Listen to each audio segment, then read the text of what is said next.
अस्सलाम वालेकुम नाज़रीन, मेरा नाम उमर है। आपकी खिदमत में हाजिर हूँ एक नई वीडियो के साथ। सबसे पहले दरख्वास्त है, अगर चैनल सब्सक्राइब नहीं किया है तो कर दीजिए। अगर मेरा काम पसंद आए तो वीडियो को लाइक भी ज़रूर कीजिएगा। ये दोनों काम करने के लिए ना आपको सिर्फ एक बटन मतलब मोबाइल पे उंगली लगानी है और ये दोनों काम हो जाएंगे। नाज़रीन, आज के ब्लॉग का आगाज़ करेंगे एक अच्छी खबर के साथ। IMF ने हमारा जो बेल आउट पैकेज है वो रिलीज़ करने की मंजूरी दे दी है। 7 बिलियन का ये बेल आउट पैकेज है और कहा जा रहा है कि ये जब मंजूर हो जाएगा इंशाल्लाह अब ये पैसे आ जाएंगे। कहा जा रहा है कि अक्टूबर के अंदर ही पहली किस्त जो है 1 कुछ बिलियन की किस्त है। 1 मेरे ख्याल में 1.25 बिलियन है।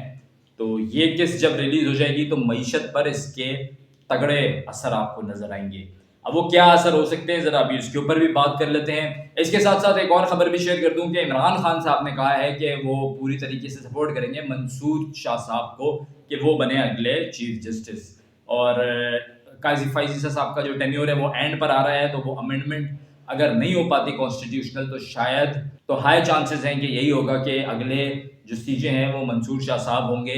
बिलावल भुट्टो जरदारी साहब भी इस बात का अंदिया दे चुके हैं कि अगले सीजे जो हैं वो मंसूर शाह साहब ही होंगे। तो अब जैसी कोई भी हतमी बात सामने आएगी तो वो खबर आपके साथ जरूर शेयर करेंगे। अब एक और खबर भी शेयर कर देता हूँ कि लेबनान के अंदर सीज फायर का यूएन भी बोल रहा है और भी आलमी इदारे हैं जो कह रहे हैं कि फौरन लेबनान में सीज फायर होना चाहिए, क्योंकि इसराइल ने बर्बरियत मचाई हुई है। वहाँ पे हवाई हमले हर तरीके से हमले कर रहे हैं और वहाँ पर बहुत भारी तादाद में जानी नुकसान हो रहा है। मतलब 400-500 एक हमले के अंदर लोग जो हैं वो शहीद हो रहे हैं। तो अब मेरे ख्याल में ये वक्त है कि तरीके से इंटरवीन किया जाए। ये जंग इस खित्ते को अपनी लपेट में ले रही है। अब यूएन और आलमी इदारों को चाहिए कि किसी भी कीमत पर इसको रुकवाएं। तो नाजरीन, अभी जो मैं बात कर रहा था IMF की, उसके ऊपर उसकी थोड़ी डिटेल डिस्कस कर लेते हैं। हो क्या रहा है कि अभी तक जो हमारे पास पैसे आते हैं वो हमारे पिछले कर्जे देने में या जो IPPs हैं या जो भी हमारे मसाइल हैं पाकिस्तान के, उन्हीं को पूरा करने में पैसे जो हैं वो खत्म हो जाए और हम कोई भी ऐसी चीज नहीं कर पाते जिससे हम रेवेन्यू मजीद जनरेट कर सकें या अपनी एक्सपोर्ट बढ़ा सकें। इंपोर्ट्स हमारी बहुत ज्यादा है, एक्सपोर्ट हमारी कम है। इस वजह से पाकिस्तान ये 24वीं बार IMF के पास गया है। इंडिया जो कि हमारा पड़ोसी है 1991 में गया था लास्ट टाइम IMF के पास, और हम जाए जा रहे हैं। ये 24वां हमारा पैकेज है। अभी हम पैसे ले भी लेंगे, हमें नजर आएगा रुपया थोड़ा तगड़ा हो गया, डॉलर थोड़ा नीचे आ गया। फिर हमको नजर आएगा मार्केट के अंदर के शरह सूद जो है वो कम होगी। जैसे अभी 2% कम होकर 17.5% पे आई है। जब शरह सूद मजीद कम होगी, ये 10 के अंदर आ जानी चाहिए, जब सिंगल डिजिट पे आएगी तो फिर पैसा मार्केट के अंदर लगना शुरू होगा। वो पैसा जो अभी बैंकों के अंदर रखा हुआ है, क्योंकि लोगों को लगता है कि ये सेफ इन्वेस्टमेंट है, जबकि वो डी वैल्यू हो रहा है। अब यह एक अलग डिबेट है, लेकिन वो डी वैल्यू हो रहा है। पैसा मार्केट में जब लगेगा, रोलिंग शुरू होगी, मार्केट तगड़ी होगी, लोगों का पैसा भी बढ़ेगा और इन्फ्लेशन भी नीचे आएगा। मार्केट में काम आएगा, जाहिर सी बात है एक तेजी आएगी तो इन्फ्लेशन का भी नीचे आने का फिर चांसेस बढ़ते हैं। पेट्रोल जैसे तेल की कीमत भी कहा जा रहा है कि अब आगे जाके तेल की कीमत भी कम होगी, मजीद अभी भी कम हो रही है। आलमी मार्केट की मैं बात कर रहा हूँ, पाकिस्तान के अंदर तो कुछ नहीं कह सकते कब क्या हो जाए, लेकिन आलमी मार्केट में कम हो रही है तो इन्होंने भी जरा हम पे रहम किया हुआ है, कम कर रहे हैं।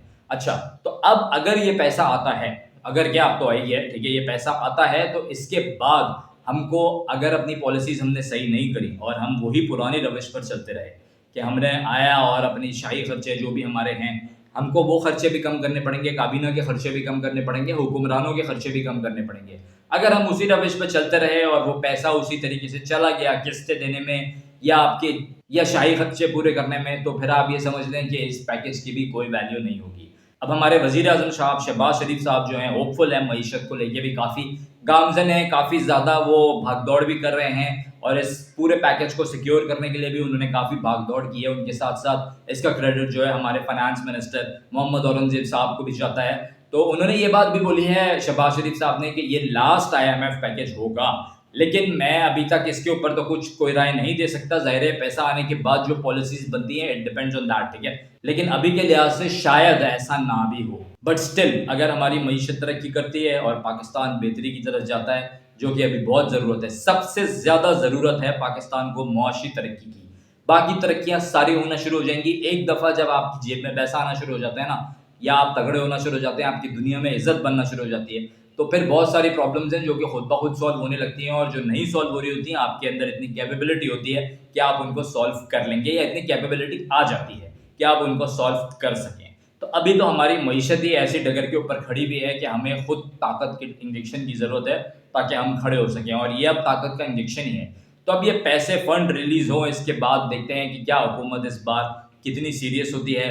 आईटी एक्सपोर्ट्स के हवाले से भी जो बात कही गई थी, जो मिनिस्टर साहबा हैं उन्होंने कही थी कि वो देख रही हैं अगले 5 साल में 25 बिलियन तक आईटी एक्सपोर्ट जाए। तो मैंने उस पर भी कहा था कि अब आपको ऐसे इकदाम उठाने पड़ेंगे, इन्वायरमेंट ऐसा बनाना पड़ेगा कि ऐसा करना मुमकिन हो।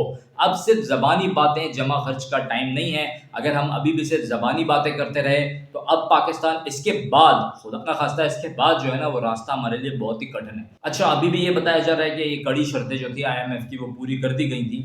तो अभी तक कड़ी शर्तें जो पूरी की गई हैं, मैं समझता हूँ अब इनका एक अच्छा वक्त भी पाकिस्तान के लिए सामने है और देखने में लोगों के लिए आएगा। उनके लिए इन्फ्लेशन भी कम होगा और काफ़ी रिलीफ मिल सकते हैं अगर ये जो किस्त है इसको सही तरीके से यूटिलाइज कर लिया जाए, और आगे भी जो ये पूरा 7 बिलियन का पैकेज है इसको सही तरीके से यूटिलाइज कर लिया जाए। कराची वालों के लिए खुशखबरी है कि सिंध गवर्नमेंट ने अब आखिर कह दिया है कि भाई फंड्स जारी कर दिए हैं कराची की सड़कें बनाने के लिए, जो कि बहुत ज़रूरी था। मैं इसके ऊपर सिंध गवर्नमेंट को मुबारकबाद देता हूँ और कहता हूँ कि भाई अब काम अगर हो जाए तो मज़ा आ जाए। बिलावल जरदारी साहब बहुत पुरजोश एक लीडर हैं। मैं समझता हूँ अभी तक की जितनी भी लीडरशिप है उसके अंदर ही इज यंग, एंड उसके अंदर ये वो लीडर हैं जिनके अंदर काफ़ी पोटेंशियल है, क्योंकि वो एक नए लीडर हैं, यंग ब्लड हैं, तो वो काफ़ी चीज़ों को काफ़ी बेहतर समझ सकते हैं, समझते भी होंगे ज़रूर। अच्छा जी, अब बात करते हैं मरीम नवाज साहिबा की। उन्होंने भी अली अमीन गंडापुर साहब को बड़ी सही की सुनाई है और बताया है कि जी आप इस सूबे से, आपने सूबे से आके पंजाब के अंदर दहशतगर्दी करते हैं और पंजाब के लोगों को आप क्या बनाना चाहते हैं। याद रहे वो जो अली अमीन साहब की एक फुटेज आई थी जिसके अंदर वो बट मार के शीशा तोड़ रहे हैं, तो मेरा ख्याल में सीएम को इस तरीके के माचो मैन वाले एक्शन जो हैं वो नहीं करने चाहिए। आप सीएम हैं, मेरा ख्याल में अभी तक मेंटली तौर पे उन्होंने एक्सेप्ट नहीं किया कि वो सीएम है। अभी तक वो इतने पुरजोश हुए हुए हैं कि वो अपने जोश खिताबत में भी कुछ भी किया जाते हैं और अपने जोश के अंदर वो कुछ कर भी जाते हैं। तो मेरा ख्याल में अब उनको थोड़ा सा अपने अंदर ठहराव लाने की जरूरत है। बहरहाल मरीम नवाज साहिबा ने जो बातें की हैं वो मैंने आपके सामने रख दी हैं। तो अब हम बात करेंगे यूएन की। वहाँ पर हमारा पूरा कैबिनेट मौजूद है, शहबाज शरीफ साहब और उनके साथ दीगर मिनिस्टर्स हैं। वहाँ पर टर्की के जो प्रेसिडेंट हैं तैयब एर्दोगान साहब, उन्होंने भी प्रेस किया है शहबाज शरीफ साहब की इकोनॉमिक पॉलिसीज को। अब एक और अच्छी खबर आपके साथ शेयर करता हूँ। बांग्लादेश जो है वो पाकिस्तान के साथ अब अपनी प्रोग्रेस करने पर एग्री हो गया है और बांग्लादेश कह रहा है म्यूचुअली हम लोग जो है मिलके काम करेंगे।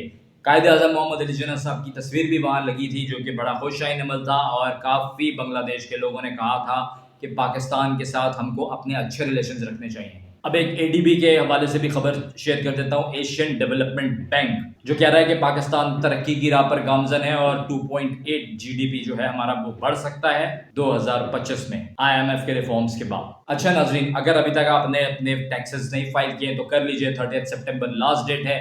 नॉन फाइलर की कैटेगरी जो है वो खत्म की जा रही है FBR से। FBR ने कहा है कि जी हम नॉन फाइलर की कैटेगरी को खत्म कर देंगे। अब कुछ ऐसा सीन होगा कि हर बंदा फाइलर ही होगा।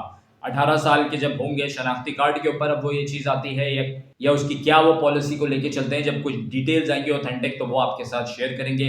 अभी तक का ये है कि नॉन फाइलर की कैटेगरी FBR खत्म कर रहा है। अच्छा नाज़रीन, एंड में बात करूंगा आप में से अगर कोई भी लोग फ्रीलांसिंग सीखना चाहते हैं तो मुझे यहाँ पर ज़रूर कमेंट करें। अगर आप लोग कोई कोर्सेज फ्री में लेना चाहते हैं तो भी मुझे यहाँ पर कमेंट करें। मेरा एक और चैनल है जिसके ऊपर मैं कोर्सेज भी डालता हूँ, जिसपे मैं फ्रीलांसिंग कैसे करनी है उसको भी डिटेल में डिस्कस करता हूँ। अगर आप लोग कोई भी वीडियो देखना चाहें तो मुझे बताएं, फिर मैं आपके साथ वो चैनल भी शेयर करूंगा। पहले मैं आप लोगों का फीडबैक देखना चाहता हूँ कि कौन कौन इंटरेस्टेड है, तो आपने यहाँ पे कमेंट करके जरूर बताना है। उम्मीद करता हूँ आपको मेरी आज की वीडियो पसंद आई। अगर पसंद आए तो बेल आइकन जरूर प्रेस कीजिएगा, लाइक कीजिए, वीडियो को शेयर कीजिए, चैनल को सब्सक्राइब कर लीजिए। 5000 सब्सक्राइबर का हमारा टारगेट है, वो कंप्लीट कराने में हमारी मदद कीजिए। अल्लाह पाकिस्तान का हामी और नासिर रहे।